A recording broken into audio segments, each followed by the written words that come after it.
From Mackenzie, how do we know that God is not just a wish fulfillment? Good question. And let me see, here's what I would have to say. I think the question implies a mistaken idea of what faith is. I think, especially in America today, when we talk about faith, we're talking about this stupid belief in something that you just want to believe in. So that would be wish fulfillment. That's not what faith is at all. That is not what faith is supposed to be. A metaphor for faith that I would use. I used to fly planes, and in planes there's a thing called Bernoulli's formula. I can't remember the name, Bernoulli's formula, but it's a formula that tells you how to create lift on a wing, how to make a wing go up, because they used to think that they would fly by imitating birds. Then they realized that wasn't going to work. Bernoulli's formula helped them take off to create enough lift to fly.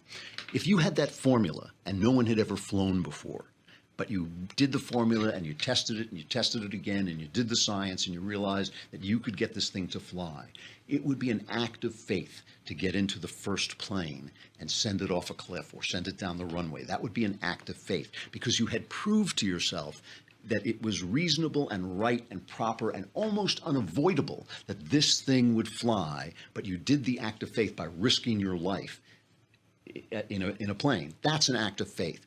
To just jump off a cliff and say, I bet if I flap my arms like the eagles, I'll fly, that's wish fulfillment, and you're going to get crushed, okay? People have actually done that, and it doesn't work. It doesn't turn out that well. So if you look at faith that way, that you study the ideas about God, the real proofs of God, the things that Aquinas said, just the idea that you're absolutely certain. One of the things that convinced me was I became absolutely certain that there was such a thing as right and wrong, that it was a bad thing to torture a child. Even if everybody on earth was a child torturer, it would still be bad. It would still be a bad thing. It was an absolute objective bad that couldn't exist without God. The reason was there first before I said, okay, now I'm going to take the step of faith and believe that the reason is true, believe that Bernoulli's formula works, believe that the reasons for God, the logical fact that God must really exist, once you think about it, once you study it, once you examine it, I'm going to trust my life to that. And unlike Bernoulli's formula, you can always go back. One of the things that I swore to myself was I was going to plunk for faith,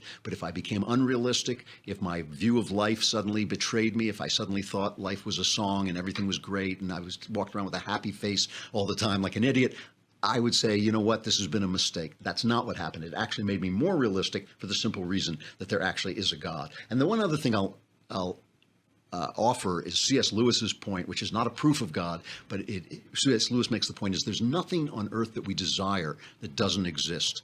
We desire food, there's food. We desire sex, there's sex. We desire money, fame, all these things actually exist. We are not built to desire or even to imagine things that don't exist. So if you have a wish for God, it's a good reason to suspect that God may be able to fulfill that.